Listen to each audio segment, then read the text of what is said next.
السلام عليكم ورحمة الله وبركاته. الحمد لله رب العالمين، نحمده ونستعينه ونستغفره ونهديه، ونعوذ بالله تعالى من شرور أنفسنا ومن سيئات أعمالنا. من يهده الله فلا مضل له ومن يضلل فلا هادي له. أشهد أن لا إله إلا الله وحده لا شريك له، وأشهد أن محمدا عبده ورسوله سيد الخلائق والبشر. اللهم صل وسلم وبارك على هذا النبي الأمين وعلى آله وأصحابه الطيبين الطاهرين وبعد. Baada kumshukuru Allah jalla fi'ala na kuzitaka rehema na amani zimwendee bwana mtume Muhammad sallallahu alaihi wasallam, inshallah leo kwa uwezo wa Allah subhanahu wa ta'ala tutaelezana faida na fadhila ambazo zinapatikana katika dua na zinapatikana katika mambo mbalimbali yanayohusu ulimwengu wetu wa leo. Watu wengi sana wamekuwa wakikimbilia katika maasi, wamekuwa wakijiingiza katika maasi, hususa sisi vijana. Watu wamekuwa wakimwogopa mwanadamu kuliko kumwogopa Allah subhanahu wa ta'ala. Maasi yamekuwa mengi, zina zimekuwa nyingi, riba zimekuwa nyingi, kusengenya kumekuwa kwingi, lakini pia kunyang'anyana, yani wizi umekuwa mwingi, lakini pia dhulma zimekuwa nyingi sana.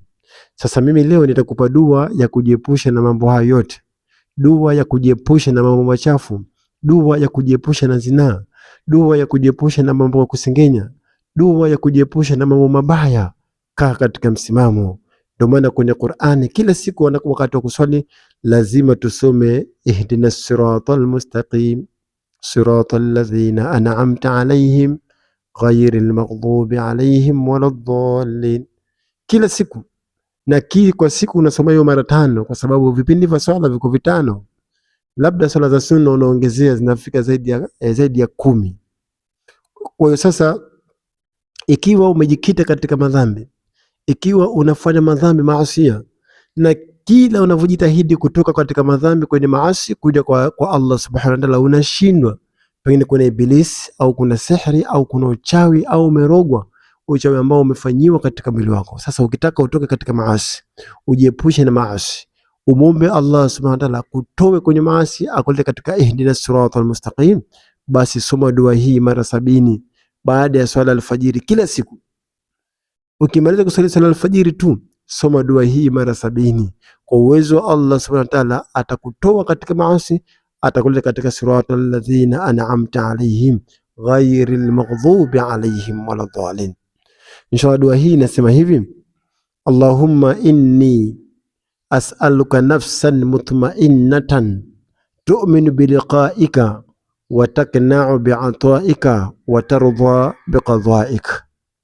Narudia tena: Allahumma inni as'aluka nafsan mutma'innatan tu'minu biliqa'ika wa takna'u bi'ata'ika wa tarda biqadha'ika.